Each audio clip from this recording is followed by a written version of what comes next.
Bro இப்போ ஒரு சின்ன கொஸ்டின் ப்ரோ, இப்போ எந்த ஊரில் இருக்கீங்க ப்ரோ? நான் இப்போ பெங்களூரில் கார்ப்பரேட்டில் ஒர்க் பண்ணிட்டுருக்கேன். ஓகே ப்ரோ, சொந்த ஊர் நீலகிரிஸ். எத்தனையோ டிஸ்ட்ரிக் இருந்தாலும் நம்ம நீலகிரிக்கு வந்து த நீலகிரிஸ்ன்னு சொல்கிறாங்க. என்ன ரீசன்னா இருக்கும்? த நீலகிரிஸ்னு ஏன் சொல்கிறாங்க அப்படின்றது ஒரு உண்மையிலுமே நல்ல ஒரு கேள்வி தான். என்ன கேட்டால் தமிழ்நாட்டில் எவ்வளவோ மாவட்டங்கள் இருக்குது, ஆனால் ஒரு தனித்துவம் மிக்க மாவட்டம்னு சொன்னால் அது நம்ம நீலகிரிஸ் மட்டும்தான்.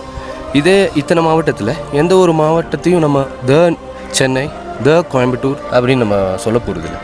ஏன் அது ஸ்பெசிஃபிக்காக நீலகிரிஸ்க்கு மட்டும் நம்ம சொல்கிறோன்றதுக்கு காரணம், it's the one and only Nilgiris.